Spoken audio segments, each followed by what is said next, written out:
안녕하십니까. 이번 저널 미팅 발표를 진행하게 된 이화안입니다. 한 논문은 Auditory Closed Loop Stimulation of the Sleep Slow Oscillation Enhances Memory입니다. 저널명은 뉴런이고요. 임팩트 팩터는 18.6, 뉴로사이언스 분야에서 Q1 98%에 해당하는 좋은 논문입니다. 연구는 지난 발표에서 사용한 어디터리 클로즈드 루프 스티뮬레이션을 동일하게 사용하였으나 기억력 증진을 타깃으로 한다는 점이 달라졌습니다.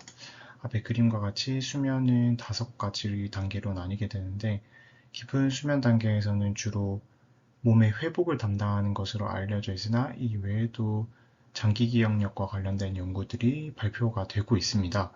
따라서 본 연구에서는 깊은 수면 단계에서 어디터리 클로즈드 루프 스티뮬레이션을 들려주는데 이때 깊은 수면 단계에서 주로 발생하는 슬로우 오실레이션을 감지하고 해당 페이지에 맞춰서 음원 자극을 들려줌으로써 그에 따른 뇌파와 기억력의 변화를 확인하였습니다. 연구 방법입니다. 피험자는 총 11명의 건강한 성인을 대상으로 진행하였으며 실험 절차는 총 3일, 첫날은 어댑테이션, 둘째 날과 셋째 날은 어디터리 클로즈드 루프 스티뮬레이션을 들려주거나 들려주지 않는 조건을 피험자마다 무작위로 선정을 하였습니다. 실험의 간의 간격은 최소 일주일로 정했으며 피험자는 23시부터 7시까지 수면을 취하였습니다. 수면을 취하기 전과 후에 메모리 태스크를 수행하였는데 이는 다음 슬라이드에서 자세하게 설명하도록 하겠습니다. 실험에서 사용한 어디터리 클로즈드 루프 스티뮬레이션은 처음으로 널렘 수면 2단계가 발생한 이후 총 210분 동안 제시되었으며 널렘 2단계에서 벗어났을 때 즉 웨이크나 널렘 1단계 또는 렘 단계로 상태가 변화하면 음원 자극 제시를 중단하고 다시 널렘 2단계나 3단계로 진입했을 때 음원 자극 제시를 시작하였다고 합니다. 음원 자극은 50ms의 핑크 노이즈였고 이어폰을 꼈을 때 55dB 크기로 들려주었습니다. 수면 중 어디터리 클로즈드 루프 스티뮬레이션을 들려주기 위해 실시간으로 슬로우 오실레이션을 디텍션하였으며 실험 첫째 날 측정한 데이터를 통해 음원을 제시하는 기준을 선정하였는데요.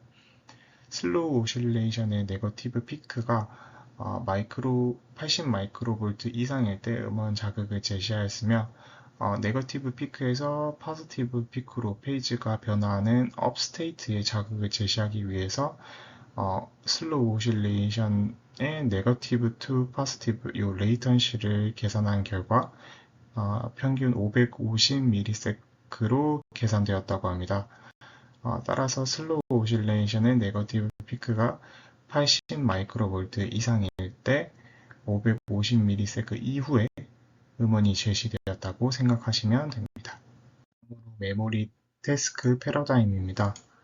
태스크는 워드 페어링 태스크를 진행하였으며 단어의 뜻이 유사한 단어쌍이 제시되어서 학습하는 단계인 인코딩 단계, 단어쌍 중 하나의 단어를 보여주고 그에 해당하는 단어를 기입하는 단계인 리콜로 구성되어 있으며 수면에 들기 전에 인코딩, 그리고 인코딩 이후에 바로 진행하는 immediate recall에서는 피험자가 기입한 답이 정답인지 아닌지를 알려주는 피드백이 존재하나 수면 이후에 진행하는 딜레이 리콜에서는 정답에 대한 피드백이 없다고 합니다.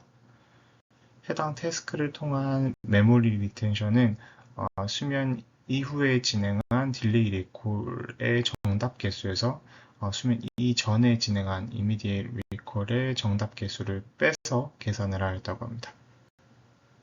수면 다원화 검사를 통해 총 19개 채널에서 뇌파를 측정하였으며 0.03에서 150Hz의 필터링과 500Hz의 샘플링 레이트를 거쳐 측정이 되었다고 합니다.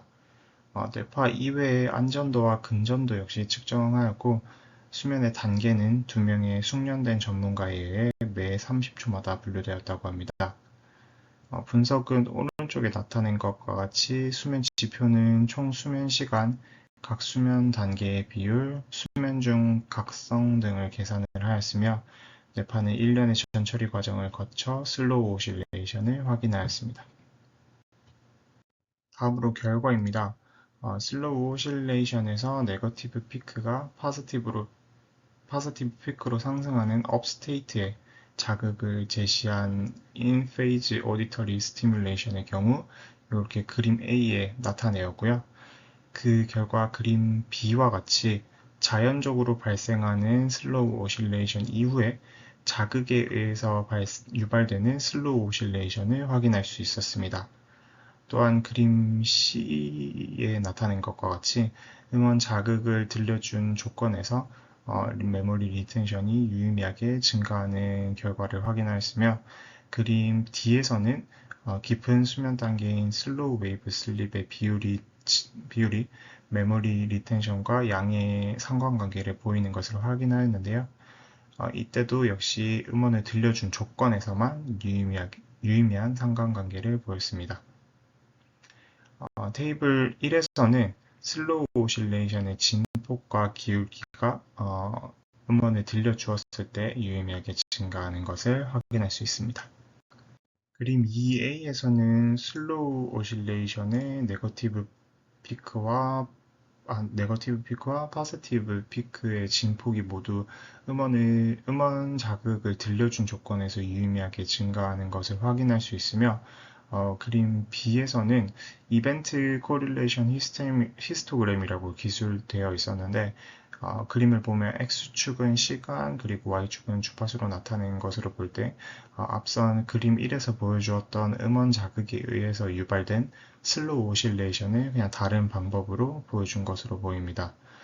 다음으로 그림 C에서는 메모리 컨솔리데이션과 연관이 있는 슬립 스핀들의 파워를 보여주는데요. 패스트 슬립 스핀들과 슬로우 슬립 스핀들로 나누어서 비교를 했을 때 두 지표 모두 음원을 들려준 조건에서 파워가 유의하게 증가하는 것을 확인하였습니다. 아래 그림 D와 E에서 볼 수 있듯이 슬립 스핀들의 진폭이 증가할수록 메모리 리텐션이 증가하는 양의 상관관계를 보여서 선행 연구에서 확인된 슬립 스핀들의 결과와 일치한다라고 볼 수 있습니다. 마지막으로 슬로우 오실레이션의 업스테이트에 맞추어 음원을 제시한 것이 아닌 페이지를 무시한 아웃 페이지 오디터리 스티뮬레이션의 결과입니다. 이는 앞선 인페이즈 실험 이외에 4명의 피험자를 추가로 진행하였는데 피험자에 대한 상세한 설명이 없어서 아마 파일럿 실험으로 진행했던 결과일 것으로 보입니다.